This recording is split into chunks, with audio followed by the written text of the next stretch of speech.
Well, the Cadbury's cream eggs are now in the stores, which means Christmas and New Year is long behind us and we're right back into the thick of it here in media and marketing land. And if you've been keeping tabs on the Drums website this week, you'll see that there are quite a few good stories around at the moment. We start off in Leeds, where we broke the news on Thursday morning about Julian Kinniston's propaganda agency being relocated back into the city centre of Leeds from their current Garthforth premises. The reasoning behind that, according to Julian, is to put the brand multiple offer at propaganda right at the heart of the investment and financial community in Yorkshire. Now, I'll be catching up with Julian next week to talk more about the various developments that are going on at propaganda at the moment, so that should be in the magazine for you to read on the 30th of January.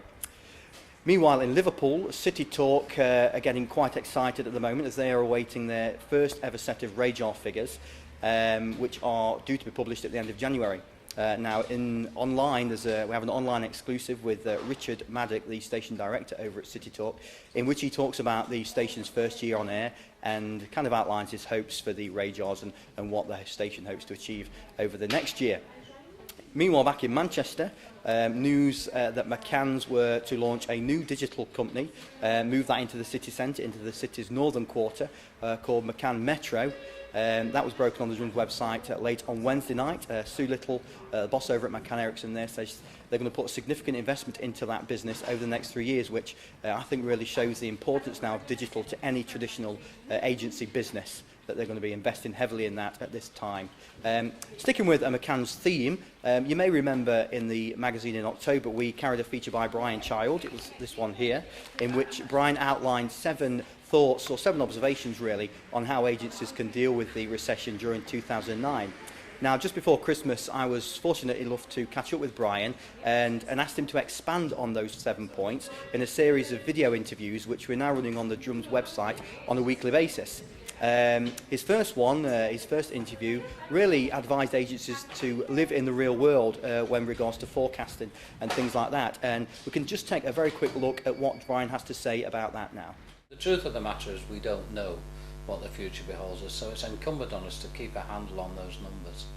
The difference between what is real and what is to be generated, or what is euphemistically called new business, cannot be ignored. The business cost base has to be based on reality, and in this time that means that reality is changing every day.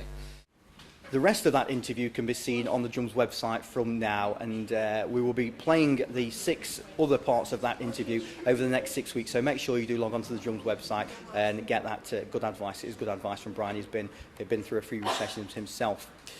Now, in Scotland, last night there was a very passionate meeting at the Scottish Trade Union Congress building in Glasgow, where journalists, members of the National Union of Journalists and Scottish MSPs met to talk about the job cuts that have been proposed by NewsQuest in Glasgow.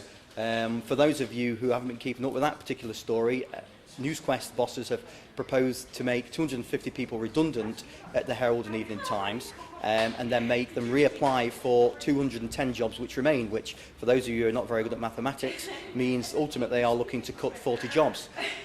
So members of the NUJ, Scottish politicians, met in Glasgow to really talk about that and air their concerns. The Drum was fortunate to be allowed into that meeting with the video camera, and here's a glimpse of what happened at that meeting last night. In recent months at Johnson Press, we've seen something like 30 job cuts announced at the Scotsman titles. Again, Johnson Press, and I know we've got some members here, 5 editorial jobs lost as the Glasgow East News and Ayrshire Extra have been closed. Trinity Mirror, 35 editorial jobs lost in Glasgow. Daily Record, Sunday Mail and the Scottish Mirror, which I don't think you can even call it the Scottish Mirror now, considering that poor Maggie Barry is the sole remaining journalist working on that title. And now we've got NewsQuest Glasgow being decimated once again, with more than 40 of the finest journalists with unrivalled experience leaving the industry and leaving behind what is a much poorer product. Claire Enders, a leading media industry commentator, said that trend is going to continue. She predicts that something like 1/3 of UK regional newspapers and half of all jobs in regional media will disappear by 2013. I have to say, it's only if we allow the bean counters and the shareholders to line their pockets, that will be the case. Well, Newsquest obviously decided they wanted to do more. They're stressed out. Their results were the worst. So what do? They decide, well, we got turned over last year in a dispute. First strike in Scottish newspapers for 20 odd years, nearly 20 years.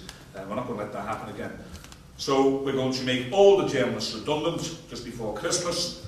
We're going to tell them they all have to apply for, there's 250 of them, they have to apply for 210 jobs.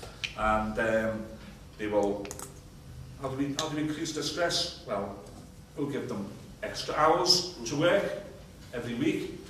We will cut their holidays. And we will also, because they're bound to be an increase in sickness levels, we'll also cut their sick pay horrendously, quite dramatically. And that's their response. That's their response to stress levels.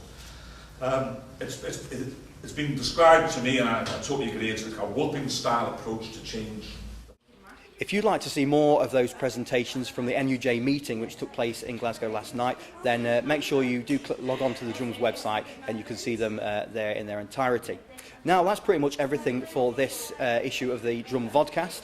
Thanks for joining us. I hope you found something of interest in there. The Drums hitting desks today. Make sure you pick up a copy of that. Make sure you keep checking the Drums website over the coming week for all the breaking news. We'll now leave you with a new advert which has been created by New Haven in Edinburgh for the Bank of Scotland. Thank you. At Bank of Scotland, we believe in rewarding our current account customers. That's why we're introducing a range of exclusive deals on savings, mortgages, and much more. So your money could go that little bit further. It's just one of the reasons you could be better off with Bank of Scotland.